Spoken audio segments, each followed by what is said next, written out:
तो दोस्तों एक बेहतरीन कोरियन मूवी मैंटिस करके हमें देखने को मिल रही है, जो कि एक कोरियन मूवी रहने वाली है। तो इस मूवी के ऊपर ही आज हम बात करके पूरी इन्फॉर्मेशन आपको इस वीडियो में मैं बताऊंगा, pre production, releasing, casting, fact, detail update के बारे में। तो वीडियो को लाइक कर दें, आगे मैं इसकी और इन्फॉर्मेशन आपको देता हूँ। मेंटिस कोरियाई 2025 में रिलीज होने वाली एक दक्षिण कोरियाई एक्शन थ्रिलर फिल्म है, जिसका सहलेखन और निर्देशन ली ताएसुंग ने नेटफ्लिक्स के लिए अपनी पहली फीचर फिल्म के रूप में किया है। इम सीवान और पार्क ग्यूएंग अभिनीत और ब्यून सुंगह्यून द्वारा सहलिखित यह फिल्म एक स्पिन-ऑफ है, जिसकी कहानी 2023 की फिल्म किल बोक्सून के समान ही किराए के हत्यारे ब्रह्मांड में सेट है। यह फिल्म 26 सितंबर 2025 से नेटफ्लिक्स पर स्ट्रीम करने के लिए उपलब्ध है। 2. सार यह फिल्म एक शीर्ष हत्यारे मेंटिस के बारे में है, जो छुट्टियों से लौटता है और पाता है कि हत्यारों की दुनिया में अफरातफरी मची हुई है। जैसे ही वह इस काम में शामिल होता है, उसकी मुलाकात जेई से होती है, जो उसका पूर्व प्रशिक्षण साथी और प्रतिद्वंद्वी है, और डॉग गो, जो एक प्रसिद्ध सेवानिवृत्त हत्यारा है। उसे जल्द ही एहसास होता है कि वे सभी नंबर 1 हत्यारा बनने की होड़ में है। गालना इम सीवान हानूल के रूप में, पार्क ग्यूएंग जेई के रूप में, जो वूजिन डॉगको के रूप में, चोई ह्यूनवूक बेंजामिन के रूप में, 3. चा मिनक्यू के रूप में, सुल क्यूंगगू 4. उत्पादन 2 सितंबर 2024 को नेटफ्लिक्स ने एक्शन थ्रिलर फिल्म के निर्माण की पुष्टि की। 5-6 फिल्म की शूटिंग 5 महीने की अवधि में की गई, जो 1 अगस्त 2024 से शुरू होकर 20 दिसंबर 2024 को समाप्त होगी। 7. मुक्त करना यह फिल्म 26 सितंबर 2025 को नेटफ्लिक्स पर रिलीज हुई थी। 8. पार्क ग्यूएंग कोरियाई, जन्म 27 जुलाई 1993, एक दक्षिण कोरियाई अभिनेत्री और मॉडल है। उन्हें नेटफ्लिक्स सीरीज स्वीट होम 2020 में उनकी भूमिकाओं के लिए जाना जाता है, जिसके लिए उन्हें सर्वश्रेष्ठ नई अभिनेत्री के लिए नामांकित किया गया था, और स्क्विड गेम 2024 से 2025 के सीजन 2 और 3 के लिए भी। उन्होंने 2016 में म्यूजिक वीडियो क्रॉसवॉक से अपनी शुरुआत की और उसके बाद ज्यादातर सहायक भूमिकाएं निभाईं। अंतर्राष्ट्रीय एमी नामांकित drama it's okay to not be okay 2020 में दूसरी मुख्य भूमिका के बाद उन्होंने डाली एंड कॉकी प्रिंस 2021, सेलिब्रिटी 2023 और a good day to be a dog 2023 में मुख्य भूमिकाएं निभाईं। प्रारंभिक जीवन और शिक्षा। पार्क ग्यूएंग का जन्म 27 जुलाई 1993 को बुसान में हुआ था। 2. उन्होंने Busan foreign language high school में पढ़ाई की। 3. पार्क ने 2013 में अपना गृहनगर बुसान छोड़ दिया और सियोल में रहने लगीं, जब उन्होंने योनसेई विश्वविद्यालय के वस्त्र और पर्यावरण विभाग में प्रवेश लिया। 4. उन्होंने 2020 में स्नातक किया। 5-6 आजीविका। शुरुआत। पार्क ने एक अभिनेता बनने के लिए प्रशिक्षण लेना शुरू किया जब उन्हें 2015 में जेवाईपी एंटरटेनमेंट द्वारा खोजा गया, जब उन्होंने उन्हें डेहक नेल को नामक एक कॉलेज पत्रिका के कवर पर देखा। 7. उन्होंने 2016 में जो क्वोन के संगीत वीडियो क्रॉसवॉक में अभिनय की शुरुआत की। 8. 2016 से 2018 तक उन्होंने सोलोमन की परज्यूरी, रेन या शाइन और द थर्ड चार्म सहित टेलीविजन नाटकों में सहायक भूमिकाएं निभाईं, साथ ही वेब ड्रामा मैजिक स्कूल और मिस इंडिपेंडेंट जीउन में भी। 9-10 2018 में पार्क ने किम बेकजून की फिल्म व्रेचेस में मुख्य नायिका के रूप में अपनी शुरुआत की, जहां उन्होंने येरी, एक मासूम, बौद्धिक रूप से विकलांग लड़की, और बोक्यूंग की दोहरी भूमिकाएं निभाईं। उसी वर्ष वह किम डेवूंग की फिल्म लव प्लस स्लिंग में भी दिखाई दी, जिसमें उन्होंने सोयंग का किरदार निभाया, जो पूर्व पहलवानों ग्विबो, यू हेजिन और सेओंगवूंग, किम मिंजे के घर के ऊपर रहने वाले एक परिवार की सबसे बड़ी बेटी है। उनके किरदार को एक उन्मुक्त, चंचल, हिप्पी जैसा किरदार बताया गया था। दोनों फिल्मों में पार्क के बहुमुखी अभिनय के कारण उन्हें सिने 21 द्वारा एक उभरता सितारा घोषित किया गया। 11 2019 में park television drama romance is a bonus book और नोकडू फ्लावर में सहायक भूमिकाओं में दिखाई दीं। उसी वर्ष अगस्त में उन्होंने जेवाईपी एंटरटेनमेंट छोड़ दिया और सरम एंटरटेनमेंट के साथ अनुबंध पर हस्ताक्षर किए। 12 सफल भूमिकाएं। इम सीवान, कोरियाई, जन्म इम वुंगजे, 1 दिसंबर 1988, एक दक्षिण कोरियाई अभिनेता और गायक है। उन्होंने दक्षिण कोरियाई लड़कों के समूह जेडी और उसके उपसमूह जेडी A5 के सदस्य के रूप में शुरुआत की। एक अभिनेता के रूप में उन्हें फिल्म द अटॉर्नी 2013 और टेलीविजन श्रृंखला मिसांग इनकम्प्लीट लाइफ 2014 और रन ऑन 2020 में अभिनय के लिए जाना जाता है। स्क्विड गेम 2024 से 2025 के दूसरे और तीसरे सीजन में अपनी भूमिका के लिए उन्हें अंतर्राष्ट्रीय स्तर पर पहचान मिली। 2-3 प्रारंभिक जीवन और शिक्षा। इम सीवान का जन्म 1 दिसंबर 1988 को दक्षिण कोरिया के बुसान में इम वुंगजे के रूप में हुआ था।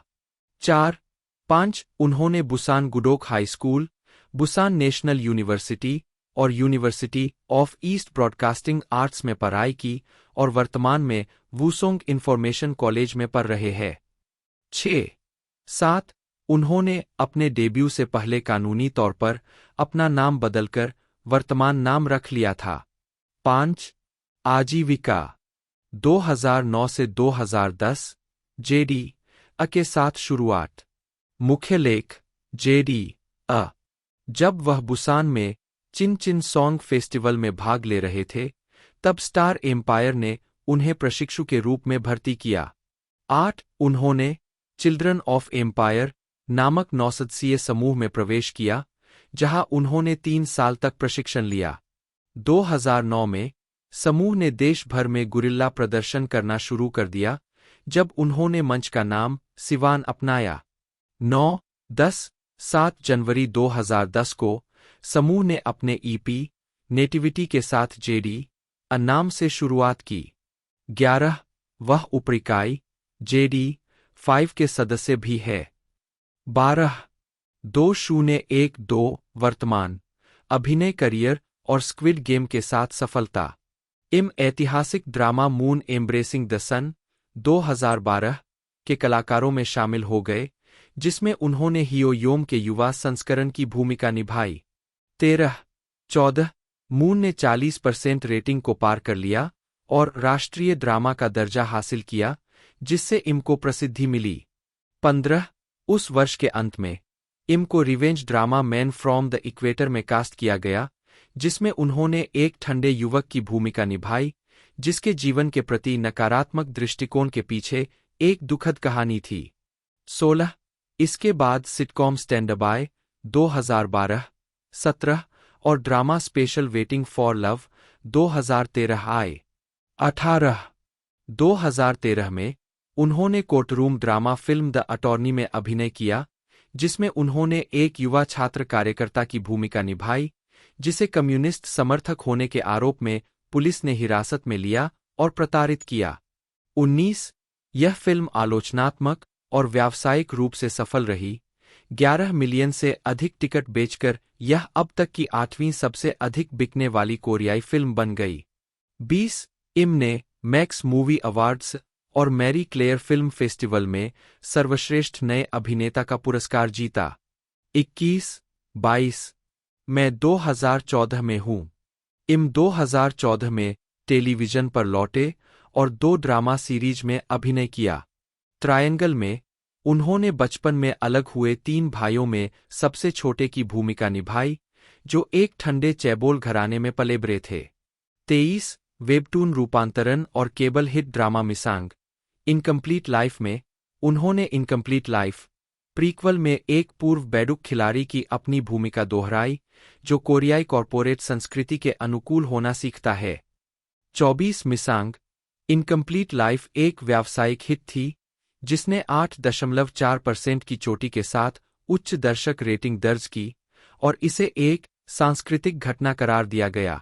25 इम ने अपने प्रदर्शन के लिए 4 थे एपीएन स्टार अवार्ड्स में अभिनय में उत्कृष्टता पुरस्कार जीता। 26 साथ ही 9वें केबल टीवी ब्रॉडकास्टिंग अवार्ड्स और 51वें बेक्सेंग आर्ट्स अवार्ड्स में सर्वश्रेष्ठ नए अभिनेता का पुरस्कार जीता। 27 28 इसके बाद इम ने युद्ध drama film a melody to remember 2016 में अपनी पहली बड़ी स्क्रीन वाली प्रमुख भूमिका निभाई, जिसमें उन्होंने एक अच्छे दिल वाले सैनिक की भूमिका निभाई जो एक निराशाजनक स्थिति में भी चमत्कार की उम्मीद कर रहा है। 29 30 उन्हें चाई सुबिन और किम म्यूंगसू के साथ चीनी दक्षिण कोरियाई वेब ड्रामा माई कैटमैन में भी कास्ट किया गया था। 31 अपनी आम अच्छे आदमी वाली भूमिकाओं से हटकर इम ने क्राइम से भरपूर फिल्म वन लाइन 2017 में एक चालाक ठग की भूमिका निभाई। 32 crime action film the merciless 2017 में उन्होंने अपनी साफसुथरी छवि से और भी अलग रुख अपनाया, जहां उन्होंने एक अंडरकवर पुलिस वाले की भूमिका निभाई जो एक ड्रग तस्करी गिरोह के लिए काम करता है। इम को पहली बार कान फिल्म समारोह में आमंत्रित किया गया था। 33 34 उसी वर्ष इम ने ऐतिहासिक melodrama the king in love में एक महत्वाकांक्षी राजकुमार की भूमिका निभाई। 35 2019 में इम को इसी नाम के वेबटून पर आधारित thriller drama hell is other people में कास्ट किया गया था। यह भर्ती के बाद उनकी पहली परियोजना है। 36 37 उसी वर्ष उन्हें पीरियड स्पोर्ट्स फिल्म बोस्टन 1947 में कास्ट किया गया था। 38 2020 में उन्हें आपदा फिल्म इमरजेंसी डिक्लेरेशन में भी कास्ट किया गया था। 39 इसे 6 से 17 जुलाई 2021 तक आयोजित होने वाले 74वें कान फिल्म फेस्टिवल के आउट ऑफ कॉम्पिटिशन सेक्शन में आमंत्रित किया गया था। 40 41 42 और इसका वर्ल्ड प्रीमियर 16 जुलाई को हुआ था। 43 इसे जनवरी 2022 में नाटकीय रूप से रिलीज किया जाना था। 44 लेकिन कोविड-19 महामारी की एक नई लहर के कारण इसकी रिलीज में देरी हुई। 45 यह अंततः 3 अगस्त 2022 को दक्षिण कोरिया में सिनेमाघरों में रिलीज हुई। 46 हवाई जहाज पर जैव आतंकवादी की भूमिका में उनके अभिनय को आलोचकों और दर्शकों से प्रशंसा मिली। उन्हें 59वें बेक्सेंग आर्ट्स अवार्ड्स, 43वें ब्लू ड्रैगन फिल्म अवार्ड्स, 58वें ग्रैंड बेल अवार्ड्स, 16वें एशियाई फिल्म अवार्ड्स में सर्वश्रेष्ठ सहायक अभिनेता के लिए नामांकित किया गया और 31वें बिल्ड फिल्म अवार्ड्स और Korean film producers association awards में पुरस्कार जीते। उन्हें लंदन एशियन फिल्म फेस्टिवल में बुलडैक राइजिंग स्टार अवार्ड भी मिला। 47 2020 में इम ने जेटीबीसी की रोमांस ड्रामा रन ऑन में अभिनय किया। 48 उन्होंने इस सीरीज के साउंड ट्रैक के लिए मी एंड यू गाना भी रिकॉर्ड किया। यह 4 सालों में पहली बार था जब उन्होंने किसी सीरीज के साउंड ट्रैक में हिस्सा लिया था। उन्होंने न केवल गायन में बल्कि गीत लेखन में भी भाग लिया। 49 2022 में इम ने वेव के थ्रिलर ड्रामा ट्रेसर में अभिनय किया, जो उस वर्ष रिलीज होने पर कई कोरियाई ड्रामा प्रशंसकों के रडार के नीचे उड़ गया। इसमें वह हवांग डोंगजू का किरदार निभा रहे हैं, जो एक बेशर्म और कठोर पूर्व अकाउंटेंट है जो सरकार में कोरियाई कर संग्रह सेवाओं के लिए काम करता है, विशेष रूप से राष्ट्रीय कर सेवा में। 50 इम को 58वें बेक्सेंग आर्ट्स अवार्ड्स, 8वें एपीएन स्टार अवार्ड्स, पहले ब्लू ड्रैगन सीरीज अवार्ड्स, 13वें Korea drama awards, Asia content awards और 2022 एमबीसी ड्रामा अवार्ड्स में सर्वश्रेष्ठ अभिनेता के लिए नामांकित किया गया था।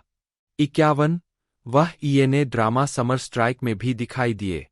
52 2023 में इम ने 11 फरवरी को YIMC वैन 2023 YIM इन सेउल नामक एक फैन कॉन्सर्ट आयोजित किया। 53 यह पता चला कि उन्हें hit Netflix series squid game के दूसरे सीजन के लिए पिछले कलाकारों ली जंगजे और वाई हाजून और नए कलाकारों कांग हानेउल, पार्क सुंगहून, यांग डोंग ग्यून और जो यूरी के साथ कास्ट किया गया था। 54 उन्होंने कूपांग प्ले के किशोर कॉमेडी ड्रामा बॉयहुड में अभिनय किया। उन्होंने जंग ब्योंगताई की भूमिका निभाई, जो एक अकेला व्यक्ति था जिसे स्कूल के पहले दिन बुएयो इल्जंग के लिए गलत समझा गया था। 56 श्रृंखला एक व्यावसायिक और महत्वपूर्ण सफलता थी और उनके अभिनय प्रदर्शन को शानदार समीक्षा मिली और उन्हें 7वें बेक्सेंग आर्ट्स अवार्ड्स में सर्वश्रेष्ठ अभिनेता के लिए नामांकित किया गया। 57 अन्य गतिविधियों। पृष्ठांकन 30 अक्टूबर 2023 को smart robot vacuum cleaner company Narwal ने घोषणा की कि उसने अभिनेता इम सिवान को अपना ब्रांड एम्बेसडर चुना है, जिनकी छवि एक ईमानदार और सख्त बच्चे की है, जो नरवाल जो मुझे समझता है संदेश के साथ अपने पहले अभियान विज्ञापन के लिए अपने मॉडल के रूप में है। 58 12 अप्रैल 2024 को नोंगशिम ने घोषणा की कि उसने अभिनेता इम सिवान को बैक्सन पर्वत के बोतलबंद पानी के लिए नए मॉडल के रूप में चुना है और एक नया विज्ञापन लॉन्च करेगा। नोंगशिम के एक अधिकारी ने कहा कि उन्होंने उन्हें इसलिए चुना क्योंकि अभिनेता इम सिवान की स्वस्थ और जीवंत छवि बैक्सन की गतिशीलता के साथ अच्छी तरह मेल खाती है, जो पेक्टू पर्वत का एक योंगचेओन जल है जो अपने आप उगता है, और वह एक ऐसे अभिनेता है जिन्हें विभिन्न पीढ़ियों द्वारा व्यापक रूप से पसंद किया जाता है। 59 परोपकार 4 मार्च 2022 को इम ने रूसी आक्रमण के यूक्रेनी पीड़ितों की मदद के लिए यूक्रेन के दूतावास सियोल को 20 मिलियन का दान दिया। उन्होंने यूक्रेनी युद्ध पीड़ितों की मदद के लिए 7 मार्च से 4 अप्रैल तक लगभग 1 महीने के लिए कीव में 4 बेड का छात्रावास भी बुक किया। 10 अगस्त 2022 को इम ने hope bridge Korea disaster relief association के माध्यम से 2022 दक्षिण कोरिया बाढ़ से प्रभावित लोगों की मदद के लिए 20 मिलियन का दान दिया। 8 फरवरी 2023 को इम ने hope bridge national disaster relief association के माध्यम से 2023 तुर्की सीरिया भूकंपों की सहायता के लिए 10 मिलियन का दान दिया। 17 जुलाई 2023 को इम ने hope bridge national disaster relief association के माध्यम से 2023 दक्षिण कोरिया बाढ़ से प्रभावित लोगों की मदद के लिए 30 मिलियन का दान दिया। 3 नवंबर 2023 को इम ने कोरिया के पहले लू गेहरिग नर्सिंग अस्पताल के निर्माण के लिए 10 मिलियन का दान दिया। उन्होंने पिछले महीने की 29 तारीख को गंगवोंडो के चुनचियन में आयोजित 2023 चुनचियन मैराथन में भाग लिया और 10 किलोमीटर की दौड़ 45 मिनट 21 सेकंड में पूरी की। उन्होंने शॉन की वसीयत में प्रति मीटर 1000 का दान भी दिया और सेउंगिल होप फाउंडेशन को 10 मिलियन का दान दिया। इस दान का उपयोग कोरिया के पहले लू गेहरिग केयर अस्पताल के निर्माण में किया जाएगा, जिसका निर्माण इसी महीने शुरू होने वाला है। 64 व्यक्तिगत जीवन 11 जुलाई 2017 को उन्होंने आधिकारिक तौर पर अपनी अनिवार्य सैन्य सेवा शुरू की। 65 66 67 इम को उनके अच्छे प्रदर्शन के कारण नए रंगरूटों के लिए सहायक प्रशिक्षक चुना गया। 68 इम को 27 मार्च 2019 को छुट्टी दे दी गई। 69 डिस्कोग्राफी मुख्य लेख जेडी अ डिस्कोग्राफी एकल शीर्षक वर्ष एल्बम सहयोग टिकटॉक अर्बन जकापा के जो ह्यूनाह के साथ 2017 गैरेल्बम एकल अपनी पतंग उड़ाओ स्वर मैं सिवान हूं AKMU केली चानह्युक के साथ 2023 छाता विन फॉर यू स्वर मैं सिवान हूं विंटर ऑफ एस्पा के साथ 70 गैरेल्बम एकल साउंड द ट्रैक उपस्थिति लेकिन फिर भी तो 71 2014 मिसांग अधूरा जीवन OST भाग 5 my heart 72 2017 the king in love OST भाग 4 मैं और तुम 2021 रन ऑन OST भाग 12 आग 73 2022 ट्रेसर OST भाग 5 मुझे घर ले चलो 74 2024 बॉयहुड ओएसटी भाग 4 उन रिलीज को दर्शाता है जो उस क्षेत्र में चार्ट में नहीं थे या रिलीज नहीं किए गए थे।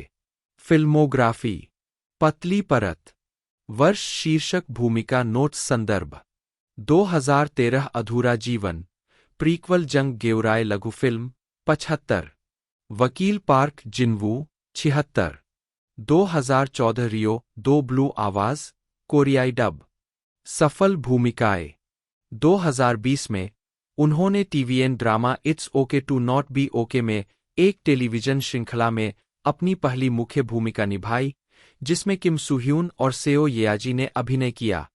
13 न्यूयॉर्क टाइम्स ने शो को 2020 के सर्वश्रेष्ठ अंतर्राष्ट्रीय शो में से एक का नाम दिया। 14 और इसे 49वें अंतर्राष्ट्रीय एमी अवार्ड्स में सर्वश्रेष्ठ टीवी मूवी या मिनी सीरीज श्रेणियों में सर्वश्रेष्ठ टीवी मूवी या मिनी सीरीज के लिए नामांकन मिला। 15 उसी वर्ष पार्क को नेटफ्लिक्स सीरीज स्वीट होम में यूं जीसू के रूप में लिया गया, जो एक परेशान बास गिटार वादक है जो अपने प्रेमी की आत्महत्या के बाद ग्रीन होम में रहने आती है। एक कुशल उत्तरजीवी, उसका चरित्र एक बेसबॉल बैट चलाता है और ध्वनिक गिटार भी बजाता है। उसने दूसरे और तीसरे सीजन के लिए अपनी भूमिका दोहराई। 16 बाद में पार्क ने स्वीकार किया कि उसे कास्ट किए जाने की बहुत अधिक उम्मीदें नहीं थीं, लेकिन याद आया जैसे ही वह ऑडिशन सेट से बाहर निकली, निर्देशक ने उसे बुलाया और एक स्क्रिप्ट के साथ जाने के लिए कहा। 17 अपने प्रदर्शन के लिए उन्हें 57वें बैकसेंग आर्ट्स अवार्ड्स में सर्वश्रेष्ठ नई अभिनेत्री टेलीविजन के लिए नामांकित किया गया। 18 प्रमुख भूमिकाओं और स्क्विड गेम्स में बदलाव 2021 में पार्क ने mystery legal drama the devil जज में पुलिस जासूस और किम गान पार्क जिनयंग की बचपन की दोस्त यू सुह्यून की भूमिका निभाई। 19 उसी वर्ष बाद में उन्होंने एक स्थलीय नाटक डाली एंड कॉकी प्रिंस में अपनी पहली प्रमुख भूमिका निभाई। उन्होंने सेंट मुलर संग्रहालय में एक विजिटिंग शोधकर्ता किम डाली का किरदार निभाया, जो अंततः चेओंगसोंग कला संग्रहालय की निदेशक बन जाती है। डाली कई क्षेत्रों में जानकार है, 7 भाषाएं धाराप्रवाह बोलती है और उनका व्यक्तित्व अच्छा है, लेकिन उन्हें खाना पकाने सहित घरेलू कामों में दिक्कत होती है। 20, 21, 22 यह केबीएस 2 पर 22 सितंबर से 11 नवंबर 2021 तक प्रसारित हुआ। 2023 में उन्होंने नेटफ्लिक्स की ओरिजिनल सीरीज सेलिब्रिटी में अभिनय किया। उन्होंने सेओ आहरी की भूमिका निभाई, जो एक विनम्र door to door makeup saleswoman है, जो खुद को प्रसिद्धि, धन और इच्छा के जीवन में फेंका हुआ पाती है, क्योंकि वह सोशल मीडिया प्रभावितों की दुनिया की खोज करती है। 24 उसी वर्ष उन्होंने चा यूनवू के साथ a good day to be a dog series में भी अभिनय किया, जो ली हाई के इसी नाम के नेवर वेबटून पर आधारित थी। पार्क ने हान हैना मकसून की भूमिका निभाई, जो एक हाई स्कूल की कोरियाई भाषा की शिक्षिका है, जो पहली बार किसी को चूमने पर कुत्ते में बदल जाती है। 25, 26 2024 में यह घोषणा की गई थी कि पार्क को Netflix series squid game season 2, 27 और सीजन 3 में कास्ट किया गया था। दूसरे सीजन के लिए उत्पादन जुलाई 2023 में शुरू हुआ और इसे 26 दिसंबर 2024 को रिलीज किया गया। तीसरे और अंतिम सीजन को दूसरे सीजन के साथ बैक टू बैक फिल्माया गया और 27 जून 2025 को रिलीज किया गया। वह कांग नोयुल, एक उत्तर कोरियाई स्नाइपर की भूमिका निभाती है, जिसे निर्देशक ह्वांग डोंगह्युक ने जीने के लिए कोई कारण नहीं बचा है के रूप में वर्णित किया है। भूमिका की तैयारी के लिए उन्होंने निर्देशक ह्वांग द्वारा अनुरोधित भावनात्मक अभिनय पर कड़ी मेहनत की और एक सैनिक की शारीरिकता को मूर्त रूप देने के लिए प्रशिक्षित किया। भूमिका ने उनकी अंतर्राष्ट्रीय प्रमुखता को और बढ़ा दिया। एले इंडिया के जुलाई 2025 के लग्जरी अंक में पार्क को प्रिंट कवर पर दिखाई देने वाली पहली कोरियाई अभिनेत्री के रूप में दिखाया गया था। बेचान पार्क का विज्ञापन करियर 2016 में 11वीं स्ट्रीट, अजिनोमोटो के बोनो सूप और कोरिया याकुल्ट के सुपर 100 के विज्ञापनों के साथ शुरू हुआ। 2017 में उन्होंने प्रमुख ब्रांडों के साथ काम करना जारी रखा, जिनमें IM, द फेस शॉप और कोरिया शिसेडो शामिल है, और 2018 में उन्होंने सैमसंग का समर्थन किया। 30 उनकी सफल अभिनय भूमिकाओं के बाद उनके विज्ञापन पोर्टफोलियो में काफी वृद्धि हुई। 2019 से 2021 तक उन्होंने एसके प्लेनेट के ओके कैशबैग, डोंगसेओ फूड, 31 और जस्ट वंडर जैसे फैशन ब्रांडों के लिए अभियान चलाए। 32 2021 में 100 लैब्स, 33 34 पोलहम, 35 नेशनल जियोग्राफिक, 36 और कैरियर एयर कंडीशन के साथ भी सहयोग किया। 37 38 उन्होंने कैरियर के साथ अपनी साझेदारी जारी रखी। 39 और क्लियो के गुडॉल स्किन केयर, 40 और माइन ब्यूटी का चेहरा भी बनी। 41 2023 में पार्क की साझेदारियां LG इलेक्ट्रॉनिक्स के साथ जारी रही और सितंबर में उन्हें फैशन ब्रांड सेटूर की पहली प्रेरणा नामित किया गया। 42 अगले महीने उन्हें गुच्ची के लिए एक वैश्विक राजदूत नियुक्त किया गया। इससे पहले उन्होंने गुच्ची एंकोरा स्प्रिंग 2024 शो में एक अतिथि के रूप में भाग लिया था, जो नए रचनात्मक निर्देशक सबातो डी सरनो के अधीन था। 43 स्किनी लैब, 44 और रेसिपी ग्रुप के साथ उनके चल रहे सौदे भी 2023 में शुरू हुए। मार्च 2024 में उन्हें AHC के लिए एक वैश्विक राजदूत नियुक्त किया गया। 45 वह दिसंबर में एमफेस का चेहरा भी बनी। 46 व्यक्तिगत जीवन, Busan foreign language high school में पढ़ाई करने के बाद पार्क अंग्रेजी में पारंगत है। 48 उन्होंने एक अभिनेत्री के रूप में संतुलन बनाए रखने के लिए अपनी खुद की दिनचर्या बनाने के बारे में भी बात की है। पार्क ने कहा, मैं अभिनय करते समय अपने किरदार पर ध्यान केंद्रित करती हूं, लेकिन मैं इसे अपने खाली दिनों में जल्दी से खुद में वापस आने की दिनचर्या के रूप में भी देखती हूं। उन्होंने आगे कहा कि अपने शेड्यूल की परवाह किए बिना उन्होंने अपनी खुद की दिनचर्या बना ली है, जैसे कि हफ्ते में 2 बार बैले जाना या हफ्ते में 3 बार जिम जाना। 2016 वर्तमान बढ़ती लोकप्रियता, 2016 जिनगू के लिए एक उल्लेखनीय वर्ष रहा। उन्हें किम यूनसूक द्वारा लिखित एक romantic melodrama descendants of the sun में एक विशिष्ट विशेष बल सैनिक की भूमिका मिली। 41 यह नाटक एशिया में आलोचनात्मक और व्यावसायिक रूप से सफल रहा और जिनकी लोकप्रियता में उछाल आया। 42 43 44 बाद में वर्ष में जिनने MBC के मेलोड्रामा नाइट लाइट में अभिनय किया। 45 46 2017 में जिनने एक्शन फिल्म वन लाइन में अभिनय किया, जहां उन्होंने एक महान ठग की भूमिका निभाई जो एक छात्र इम सिवान के साथ मिलकर बैंक लूटता है। 47 इसके बाद उन्होंने JTBC की एक्शन मेलोड्रामा अनटचेबल में अभिनय किया। 48 2019 में जिनने कानूनी ड्रामा लीगल हाई में अभिनय किया, जो इसी नाम की जापानी टेलीविजन श्रृंखला का रीमेक है। 49 दिसंबर 2020 में जिनने नई एजेंसी वरो एंटरटेनमेंट के साथ हस्ताक्षर किए। 50 व्यक्तिगत जीवन, विवाह और परिवार, जिनने 21 सितंबर 2014 को अपनी प्रेमिका से शादी की। 51 52 53 54 55 इस जोड़े ने जून 2015 में एक बच्चे का स्वागत किया। 56 उन्होंने नवंबर 2016 में अपने दूसरे बच्चे, एक बच्ची का स्वागत किया। 57 सैन्य सेवा, जिनने कोरिया गणराज्य की नौसेना सैन्य पुलिस में अपनी अनिवार्य सैन्य सेवा पूरी की।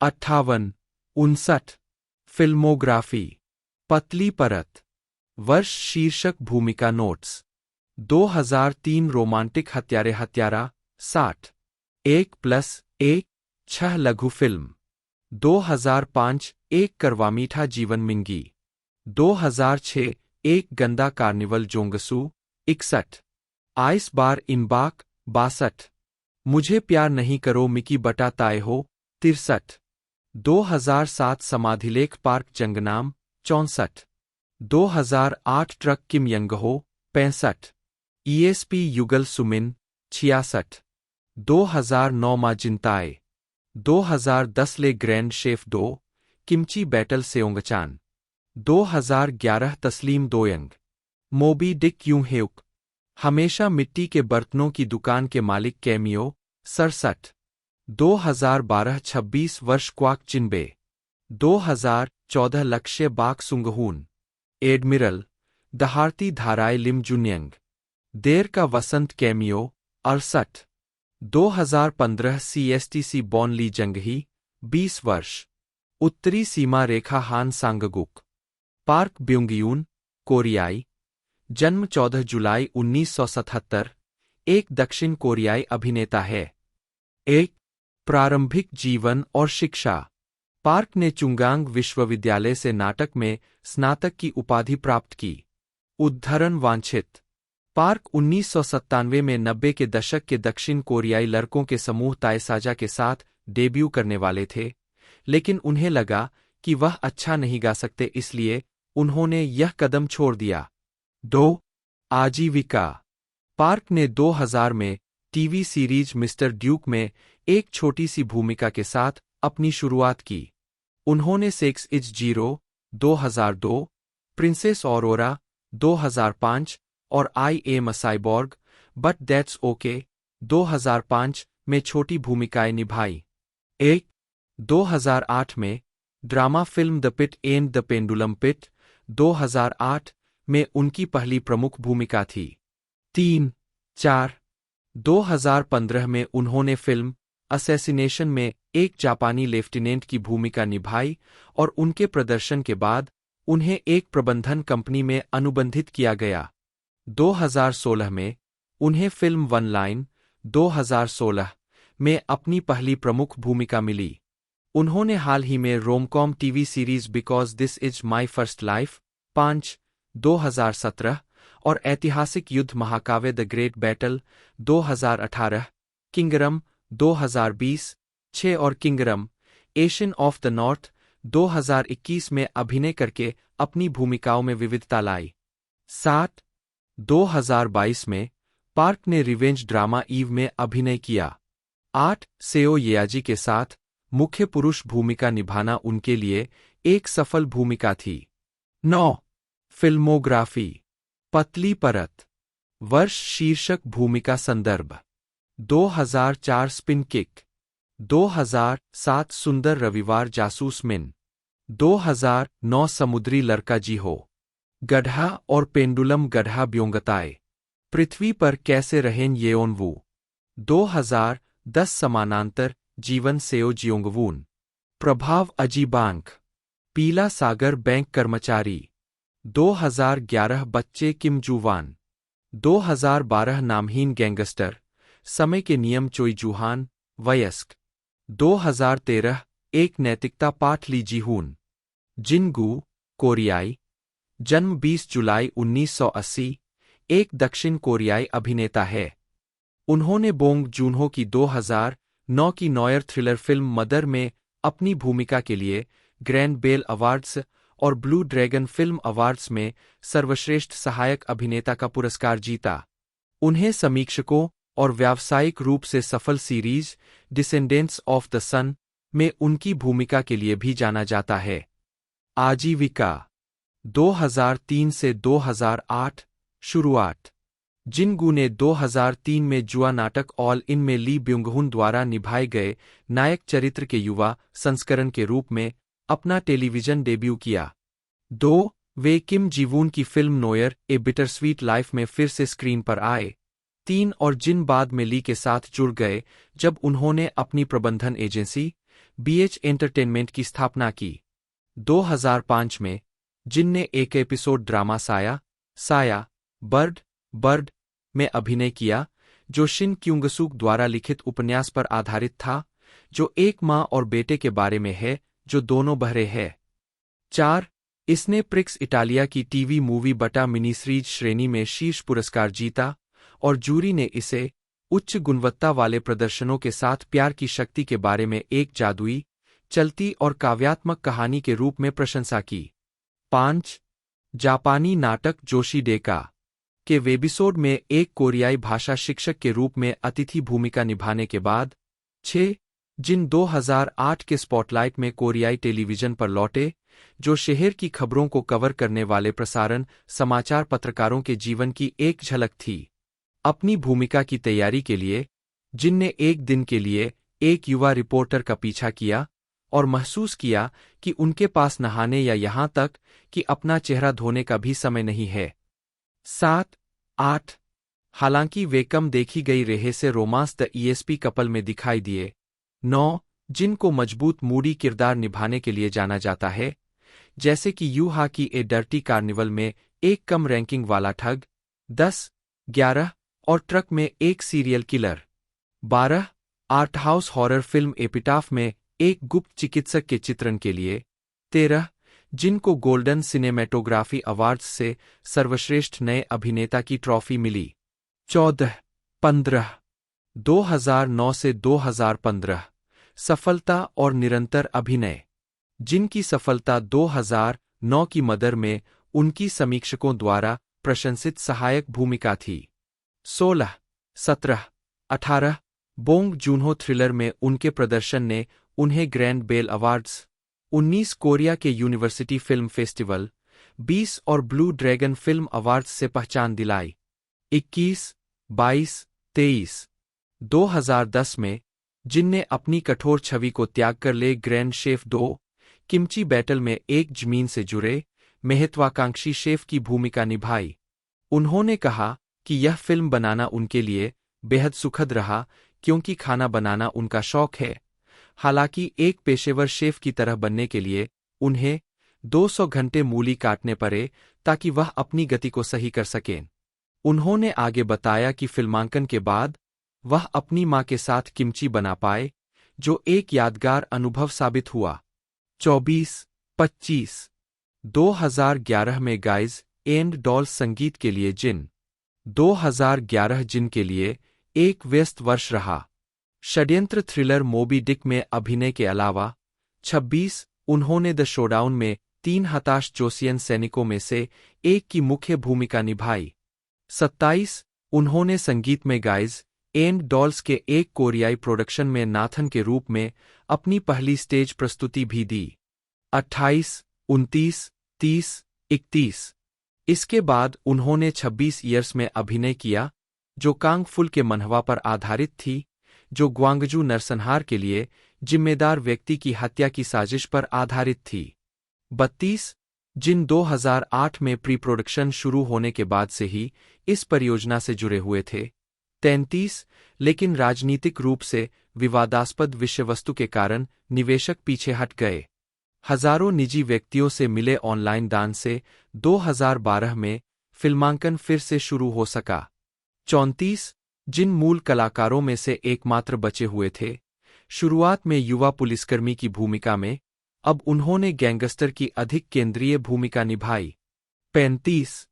2013 में उन्होंने टीवी श्रृंखला एट जीनियसली ताइबेक में शीर्षक चरित्र निभाया, जो एक ऐसे व्यक्ति की सफलता की कहानी है जो हाई स्कूल डिप्लोमा और ड्राइंग के लिए एक उपहार के अलावा कुछ भी नहीं लेकर ग्रामीण इलाकों से सियोल आता है और कड़ी मेहनत के माध्यम से व्यवसाय में सबसे अच्छा विज्ञापन आदमी और कला निर्देशक बनने के लिए संघर्ष करता है। 36. Thriller the target. 37. Period blockbuster the admiral, roaring currents. 38. और उदासीन संगीत नाटक CSC बॉर्न में सहायक भूमिकाएं निभाईं। 39. 2015 में जिनने नॉर्दर्न लिमिट लाइन में अभिनय किया, जो येओनप्योंग की दूसरी लड़ाई के बारे में एक नौसैनिक थ्रिलर थी। सेओ येआजी, कोरियाई, जन्म 6 अप्रैल 1990, एक दक्षिण कोरियाई अभिनेत्री है। उन्होंने अपने अभिनय करियर की शुरुआत सिटकॉम पोटैटो स्टार 2013 QR3 2013 से 2014 से की थी। इसके बाद उन्होंने period drama diary of a night watchman 2014, thriller last 2015 और fantasy Moorim school saga of the brave 2016 में प्रमुख भूमिकाएं निभाईं। टेलीविजन सीरीज में उनकी उल्लेखनीय मुख्य भूमिकाओं में सेव मी 2017 और लॉलेस लॉयर 2018 शामिल है। उन्होंने romantic comedy it's okay to not be okay 2020 से प्रसिद्धि पाई। आजीविका 2013 से 2016 पदार्पण और विविध भूमिकाएं। सेओ की अभिनय में करियर बनाने की कोई योजना नहीं थी, लेकिन जब उनकी तत्कालीन प्रबंधन company made in chain entertainment के सीईओ का ध्यान उनकी ओर गया तो चीजें बदल गईं, जिन्होंने उन्हें अभिनय में उतरने के लिए राजी कर लिया। मार्च 2013 में उन्होंने एसके टेलीकॉम के एक विज्ञापन में काम करके मनोरंजन उद्योग में कदम रखा। मई 2013 में उन्होंने सैमसंग गैलेक्सी S4 की लघु फिल्म लव में मिंजू की भूमिका निभाई। उन्होंने TVN sitcom potato star 2013 QR3 से एक अभिनेत्री के रूप में शुरुआत की, जिसके 120 एपिसोड 23 सितंबर 2013 से 15 मई 2014 तक प्रसारित हुए। 2, 3, 4 इसके बाद उन्होंने एमबीसी ऐतिहासिक drama diary of a night watchman 2014 में मुख्य भूमिका निभाई, जिसके लिए उन्हें 2014 एमबीसी ड्रामा अवार्ड्स में सर्वश्रेष्ठ नई अभिनेत्री श्रेणी में नामांकित किया गया। इसके बाद उन्होंने TVN television series super daddy Yeol 2015 और उल्लेखनीय जेटीबीसी टेलीविजन सीरीज लास्ट 2015 में एक सिविल सेवक की भूमिका निभाई। 5, 6, 7, 8, 9 अपने नाटक लास्ट के जरिए दर्शकों का ध्यान खींचने के बाद सेओ ने हिट ऐतिहासिक ड्रामा फिल्म द थ्रोन 2015 से बड़े पर्दे पर अपनी शुरुआत की, जहां उन्होंने रानी जियोंगसन की भूमिका निभाई। इसके बाद उनकी फिल्म सर्किल ऑफ एटोनमेंट 2015 आई। वह दक्षिण कोरियाई बॉय बैंड बिग बैंग के संगीत video let's not fall in love 2015 में भी दिखाई दीं। 10/11/2016 में उन्होंने KBS drama Moorim school saga of the brave 2016 में एक मुख्य किरदार निभाया और अगले बड़े पर्दे पर film Seondal the man who sells the river 2016 में सहायक भूमिका निभाई।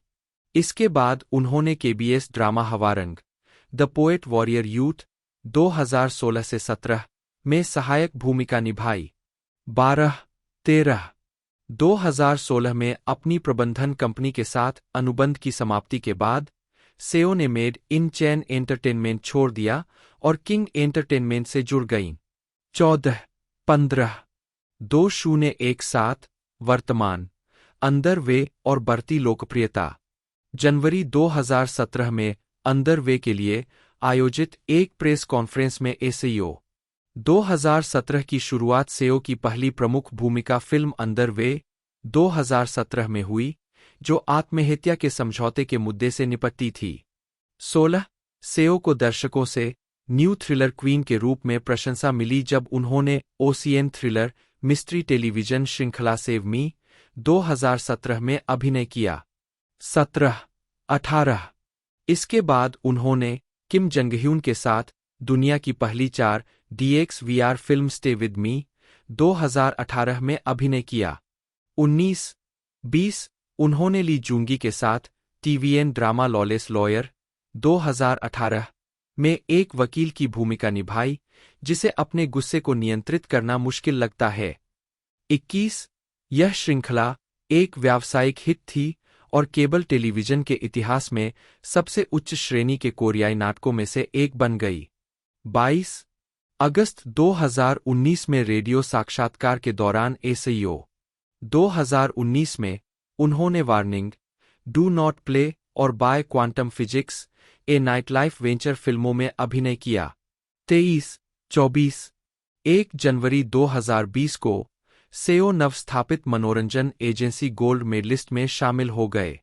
25 अपनी नई प्रबंधन कंपनी के साथ सेओ का पहला उद्यम टीवीएन और नेटफ्लिक्स द्वारा प्रसारित romantic comedy it's okay to not be okay 2020 के साथ आया।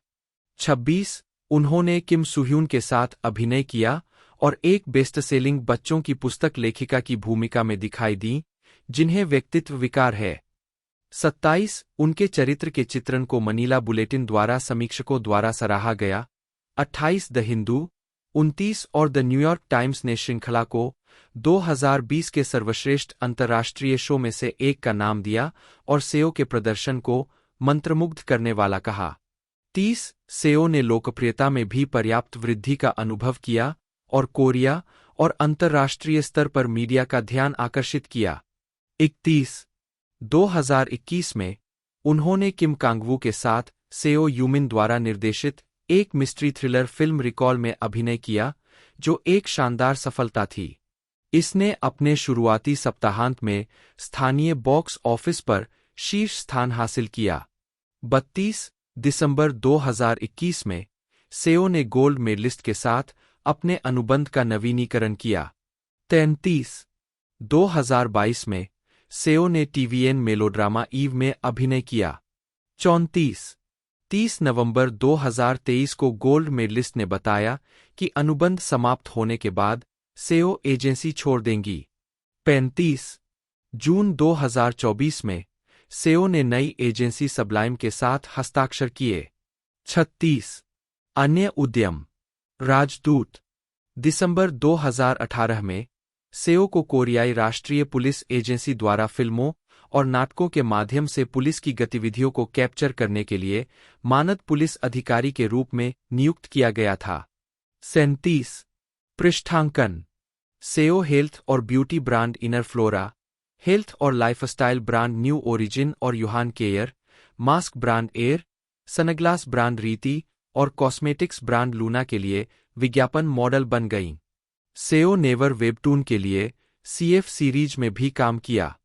38 व्यक्तिगत जीवन किम सन्यंग, कोरियाई, जन्म 10 अप्रैल 1976, एक दक्षिण कोरियाई अभिनेत्री है।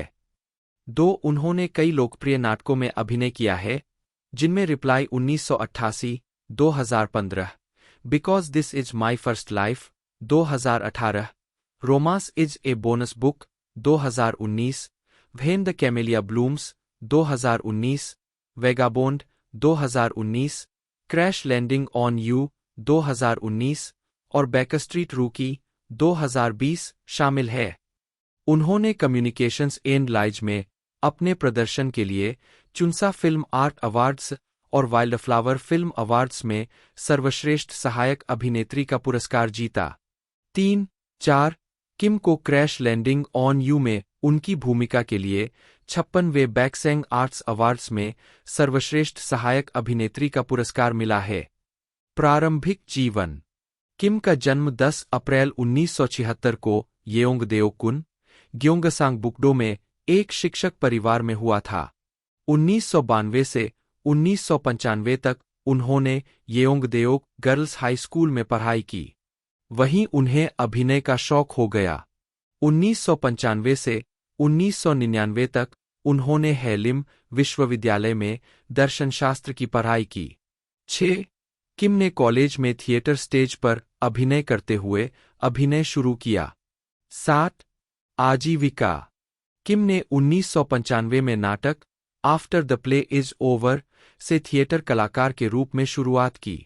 1999 से 2005 तक किम द लिटिल माइथिकल ट्रूप की सदस्य रहीं। हालांकि उन्होंने 2005 में शीज ऑन ड्यूटी से फिल्मों में शुरुआत की, लेकिन उनका टेलीविजन डेब्यू 2014 में MBC drama series hotel king में एक छोटी सी भूमिका के साथ हुआ। 8 किम ने 2014 में आई फिल्म और टू माई फादर में अपने प्रभावशाली अभिनय से सबका ध्यान खींचा। किम ने एक बाजारू महिला की भूमिका निभाई जो यंगजा किम युनजिन से लड़ती है, और उनके यथार्थवादी अभिनय ने, मानो उन्होंने किसी असली व्यापारी को भर्ती कर लिया हो, कई लोगों का ध्यान अपनी ओर खींचा। किम के सहज रूप और उनकी अभिनय क्षमता ने उन्हें चमकाया। 9 इसके अलावा 2014 में वह 2014 ड्रामा फेस्टिवल शाइन और गो क्रेजी में दिखाई दीं। 7 2014 से किम ने अपनी खुद की मंडली नाबे थिएटर कंपनी की स्थापना की। 7 2018 में 27वें बिल्ड फिल्म अवार्ड्स में किम, 2015 में उन्होंने टीवीएन ड्रामा रिप्लाई 1988 में 3 स्थानीय महिलाओं में सबसे छोटी सनवू की मां की भूमिका निभाई। 6. 7. किम सोनेंग ने कहा, रिप्लाई के निर्देशक शिन वोन्हो ने मुझे और टू माई फादर में देखा और सोचा कि मैं एक स्थानीय महिला हूं। उस समय उनकी नज़र मुझ पर रही और उन्होंने मुझे उनसे मिलने के लिए कहा। हम 2 बार मिले और कास्ट हो गए। 9. 2017 में 5वें येदांग अंतर्राष्ट्रीय रंगमंच महोत्सव के लिए राजदूत। 2021 में किम ने फिल्म थ्री सिस्टर्स में जियोन हिसुक के रूप में अभिनय किया। 10. किम ने फिल्म ड्रीम पैलेस में हाएजियोंग की भूमिका निभाई, जिसे अपने पति के औद्योगिक दुर्घटना निपटान के साथ अपना नया घर मिला। उसका नंगा चेहरा उसके बिना बिके अपार्टमेंट से छिपा हुआ है। 11. व्यक्तिगत जीवन। किम और निर्देशक ली सेउंगवोन की पहली मुलाकात फिल्म कॉन्ट्राडिक्शन में काम करते समय हुई थी, जहां किम मुख्य अभिनेत्रियों में से एक थीं और ली निर्देशक थे। आखिरकार उन्होंने शादी कर ली, हालांकि किम ली से 4 साल बड़ी थीं। ली की पिछली शादी से 2 बेटियां हैं। 12. किम और ली की एक बेटी भी है। 13. फिल्मोग्राफी। पतली परत। वर्ष शीर्षक भूमिका नोट्स संदर्भ 2005 वह ड्यूटी पर है, गणित शिक्षक। 2006 आइस बार चूंजा। 2008 बिजुकाओं की भूमि जंग जियंग। 2012 स्वरबधिर क्लिनिक ली ह्युंगजा। 2014 एक और वादा ली ओक्योन। राक्षस मध्यम आयु वर्ग की महिला। मेरे पिता के लिए स्तुति ली बहने। 2015 शत्रु ससुराल अध्यापक। घर का लंबा रास्ता बूढ़ी औरत। संचार और झूठ किम सन्यंग। 2016 गुम किम सन्यंग। 2017 एक लकीर सहायक प्रबंधक हांग।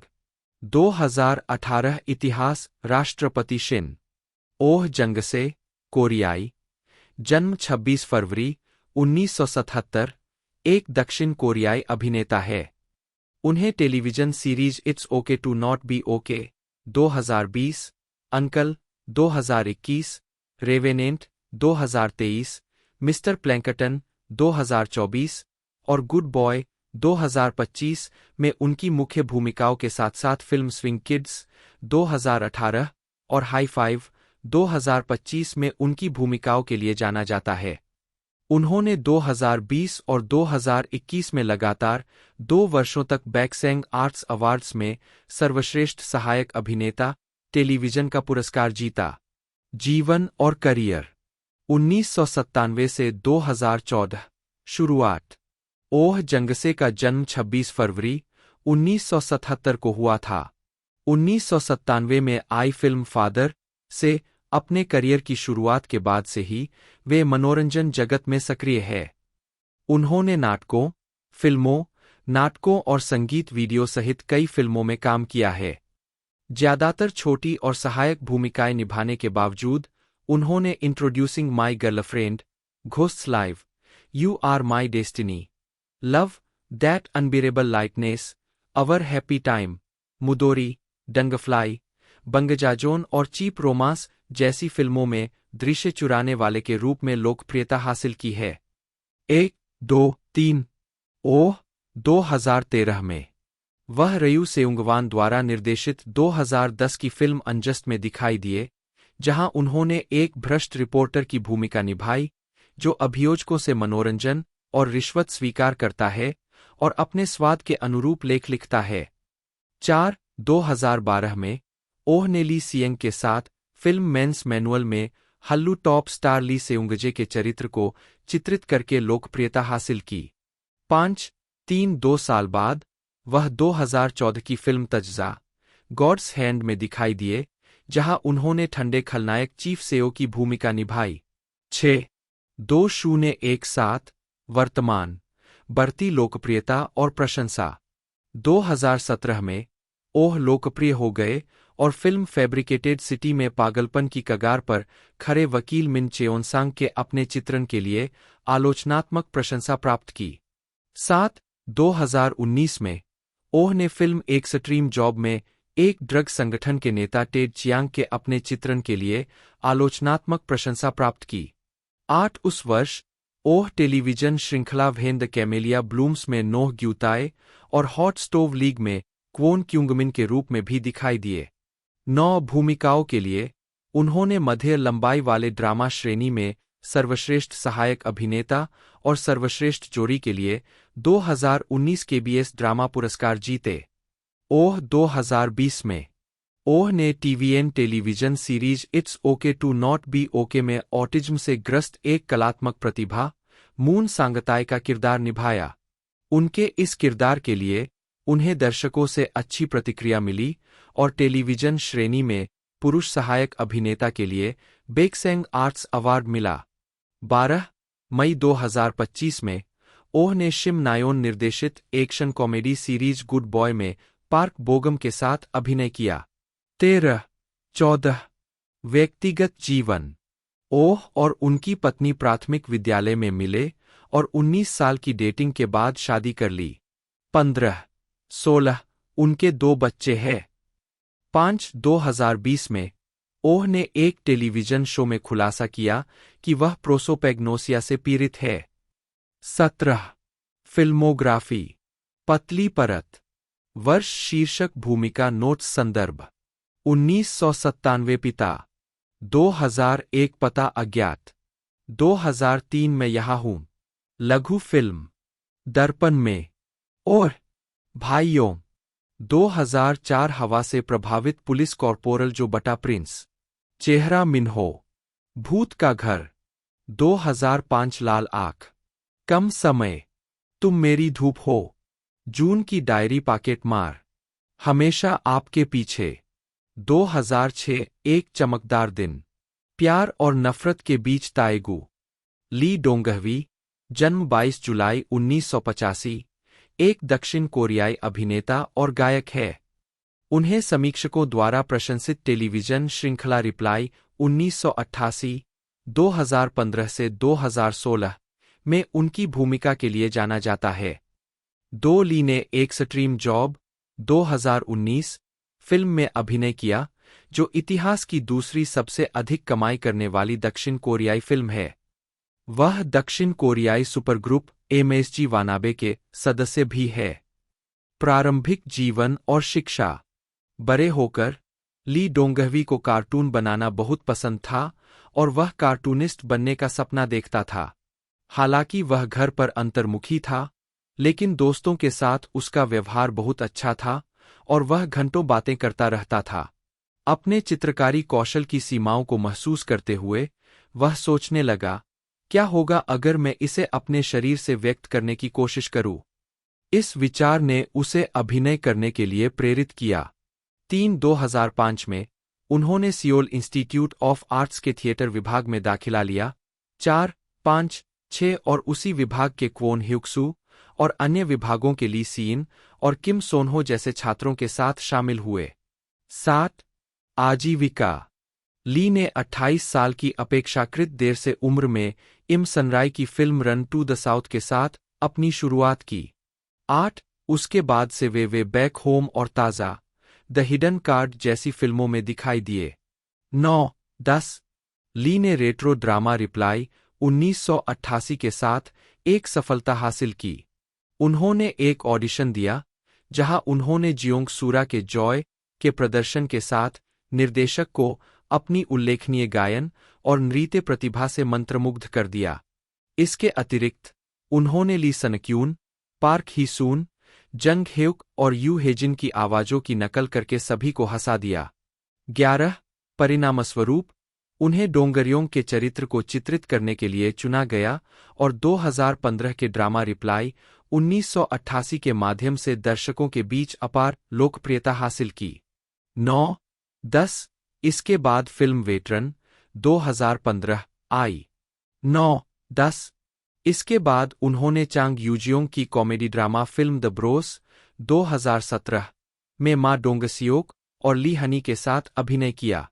12-13-14 फिर फिल्म वन लाइन 2017 विशेष रूप से 2 कृतियों वेटरन 2015 और एक स्ट्रीम जॉब 2019 के माध्यम से वे लोकप्रिय अभिनेताओं की श्रेणी में पहुंच गए और अपने अपूरणीय चरित्र पाचन के लिए ध्यान आकर्षित किया। 9-10 2019 में ली को टीवीएन ड्रामा पेगासस मार्केट में मून सेग्गू के रूप में अपनी पहली ड्रामा टाइटलर भूमिका मिली। 15 जो किम ग्यूसैम के इसी नाम के वेबटून पर आधारित एक टेलीविजन श्रृंखला है। उनकी भूमिका एक यूनी ग्रेजुएट की थी जिसने डेमा ग्रुप में नौकरी के लिए आवेदन किया था और उसे एक महाप्रबंधक के रूप में पेगासस मार्केट में भेजा गया था। उन्होंने हमेशा मार्ट को पूरे दिल से चलाने की पूरी कोशिश की, लेकिन अक्सर जियोंग बोकडोंग, किम ब्युंगचुल की योजनाओं के कारण नाकाम हो गए, जिससे अक्सर मून सेग्गू को तनाव होता था। यह 20 सितंबर से 6 दिसंबर 2019 तक हर शुक्रवार 23 KST पर टीवीएन पर प्रसारित हुआ था।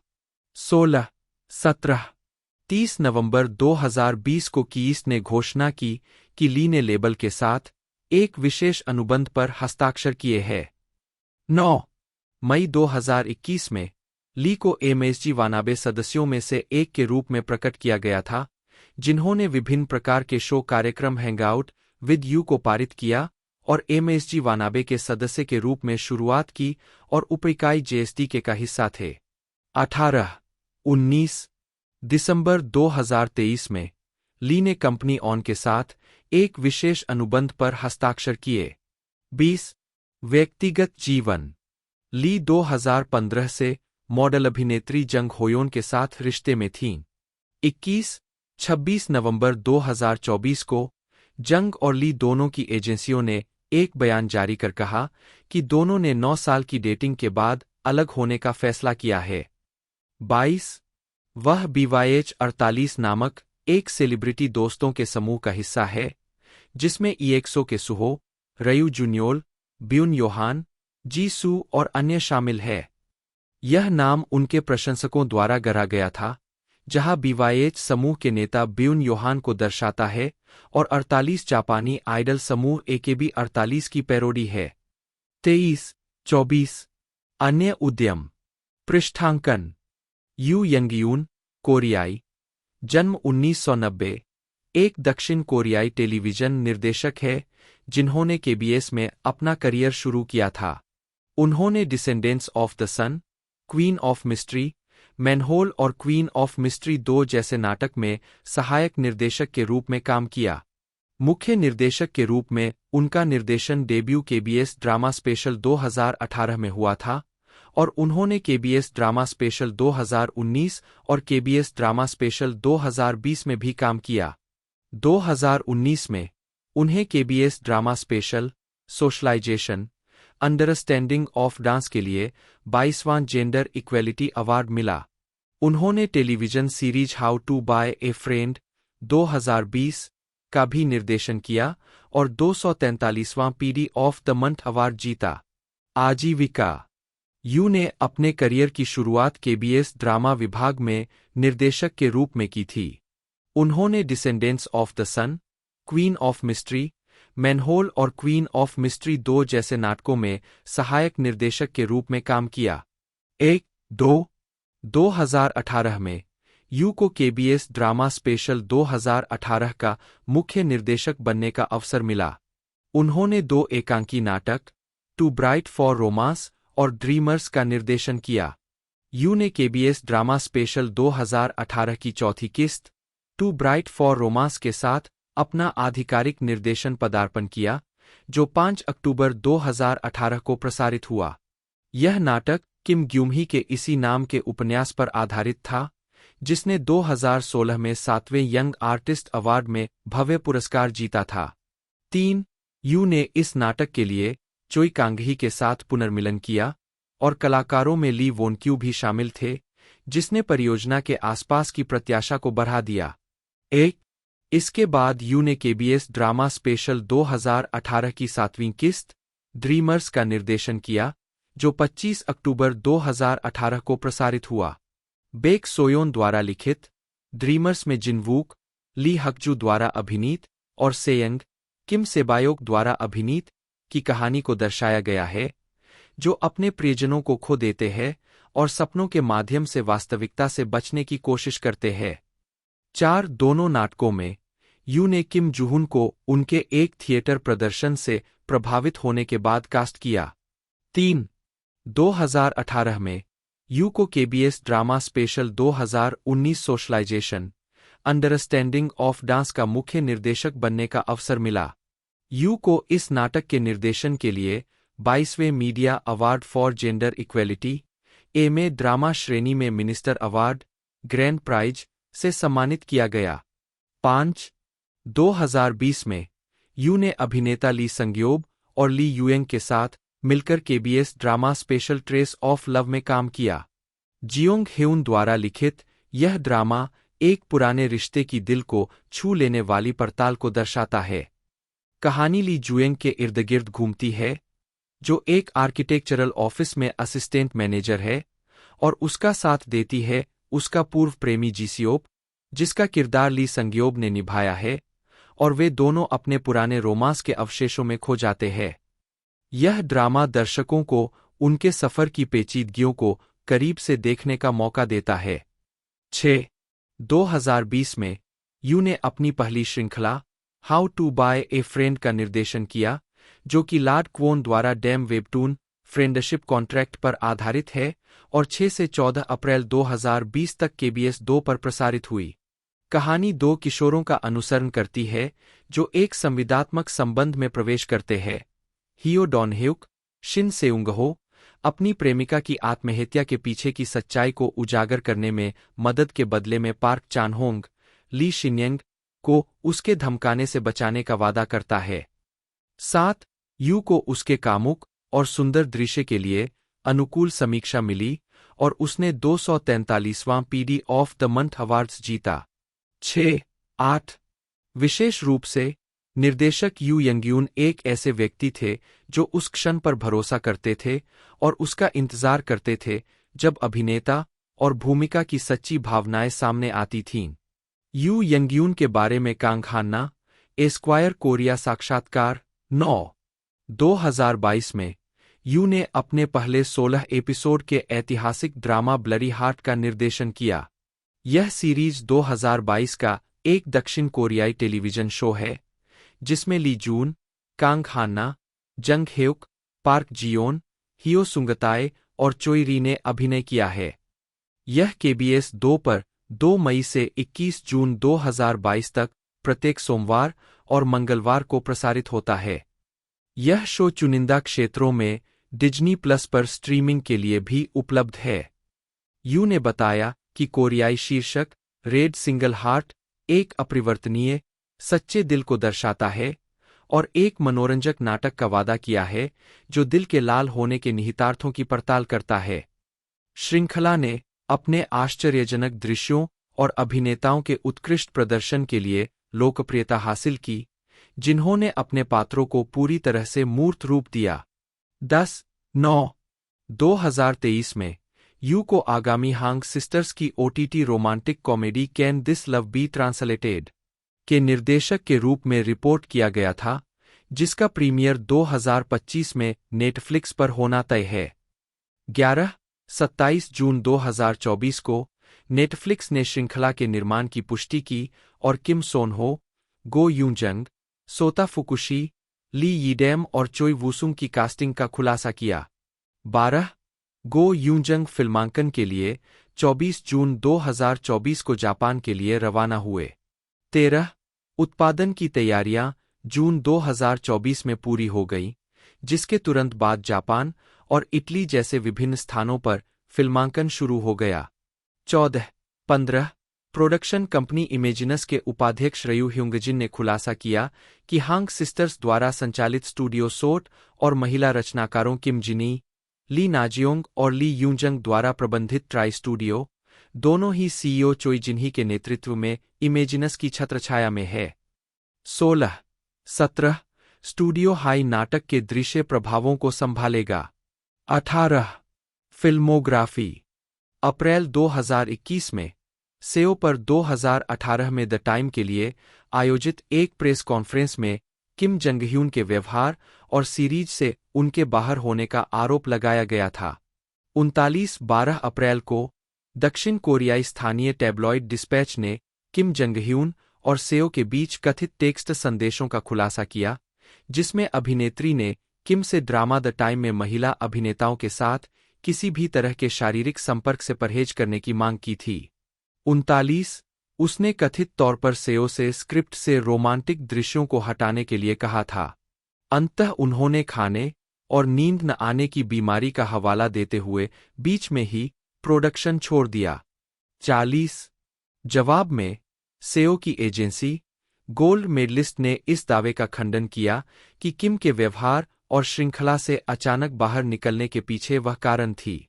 उन्होंने तर्क दिया कि यह मान लेना अनुचित है कि एक मुख्य अभिनेता ऐसा निर्णय लेगा जो स्वतंत्र इच्छा के बिना उसके करियर को खतरे में डाल देगा, और कहा कि उन्होंने किम जंग-ह्यून के साथ इसकी पुष्टि की है।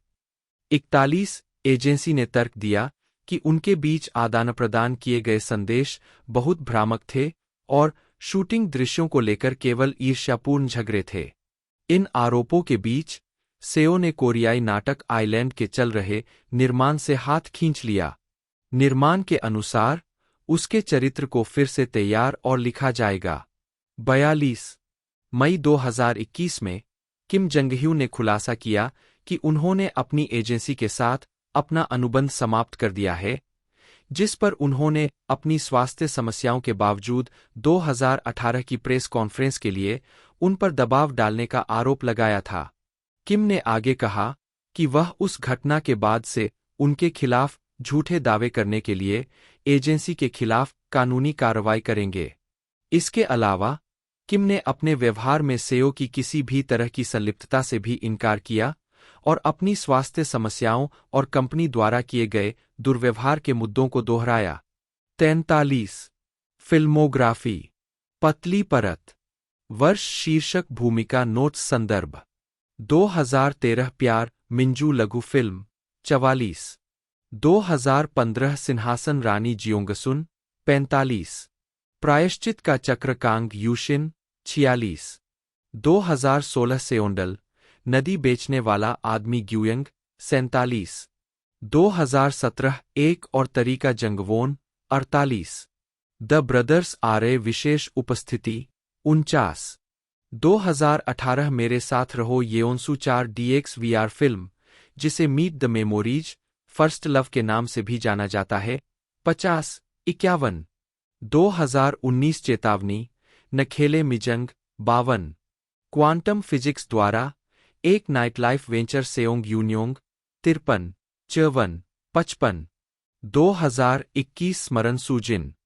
ड्रामा रिप्लाई 1988 इंच की सफलता के बाद ली 2016 से विज्ञापन उद्योग में एक लोकप्रिय मॉडल बन गए।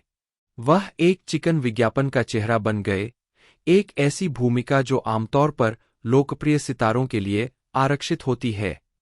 अपने जीवंत और विनोदी आकर्षण का प्रदर्शन करते हुए ली LG U+, दूरसंचार के 5 ऑटोमोबाइल, बैंकी, वित्त और फेरिकाना जैसी कंपनियों के लिए विज्ञापन मॉडल बन गए। 25 इसके अलावा उन्होंने अपने SNS के माध्यम से अपने उत्कृष्ट फैशन सेंस के लिए ध्यान आकर्षित किया और 2016 में स्टाइल आइकन अवार्ड्स एशिया में ऑसम स्वैगर अवार्ड जीता। 9 परोपकार ली hope bridge Korea disaster relief association के माध्यम से परोपकारी प्रयासों में सक्रिय रूप से लगे हुए हैं।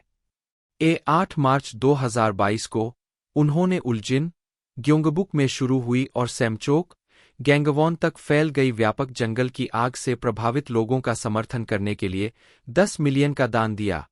27 बाद में 18 अगस्त 2022 को उन्होंने 2022 दक्षिण कोरियाई बाढ़ के पीड़ितों की सहायता के लिए अतिरिक्त 10 मिलियन का योगदान दिया।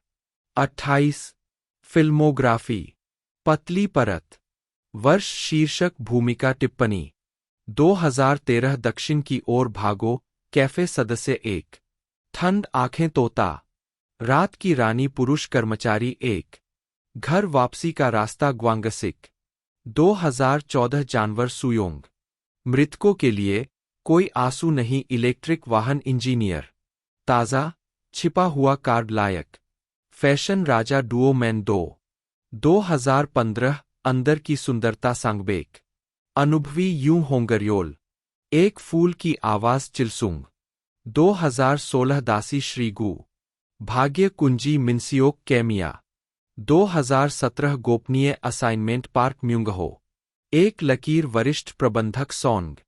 तो दोस्तों ये हमें 26 सितंबर 2025 को देखने को मिलेगी और इसकी टोटल लेंथ की बात की जाए तो 113 मिनट टोटल इस मूवी की लेंथ रहने वाली है।